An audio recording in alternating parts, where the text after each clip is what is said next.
आज मी एकदम निवांत. स्वयंपाकाला आम्हाला सुट्टी आहे. स्वयंपाक नाही करायचा आहे, पण आता लागली आहे भूक. काय खावं बरं? इथे तर काही दिसत नाही आहे. म्हटलं चला घरामागे जाऊन काही दिसतंय का बघूया. आता असंच नाही जाणार आहे.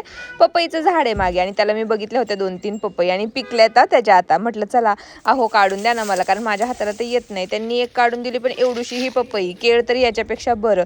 दुसरी एक पपई छान दिसत होती, म्हटलं ती काढून द्या बरं. आता ही पपई बघितल्यानंतर तर एकदम भारी वाटते. म्हटलं चला पटकन याला कट करूया, खाऊन घेऊया. याच्या नादात माझ्या केसांचा काय अवतार झालाय त्याच्याकडे तर माझं लक्षच नाहीये, पण म्हटलं धुवून घेऊया म्हणजे थंड होईल, कारण उन्हामध्ये ना ही गरम झालेली आहे. तर कट करून मस्त त्यातले बी वगैरे काढून घेतले. काही पपईंचे कलर ना आतमधून थोडेसे रेडिश टाइप मध्ये असतात, ही थोडीशी ऑरेंज कलर मध्ये आहे. पपई दिसायला तर छान आहे. आता म्हटलं टेस्ट करून बघूया. माझ्या कष्टाचं फळ आहे हे. खूप दिवसापूर्वी मी लावलं होतं, पण गोड नाहीच आहे. आता खोटं तरी तुम्हाला काय बोलू. दुसरी एक पपई काढली होती, ती म्हटलं ना पिकण्यासाठी आपण ठेवून देऊया. आणि आज ना आमच्याकडे हे वाननेर आलेले. वाननेर म्हणतात की माकड म्हणतात हे मला माहिती नाही. त्यांना मी शेंगदाणे ठेवले आणि ते नंतर मग खायला खाली पण आलं होतं. आबीला पटकन जेवायला घातलं, कारण संध्याकाळी जायचंय मंदिरात, त्यासाठी मी तयार होत होते. साडी तर मी घालून घेतली, पण आमच्या यांचा इतका गोंधळ, लवकर काही तू उरकत नाही. आणि माझं तर ठीक आहे, या पिल्लाचं पण लवकर उरके ना. किती तो मेकअप आणि मेकअप करून घेतलाय खरा.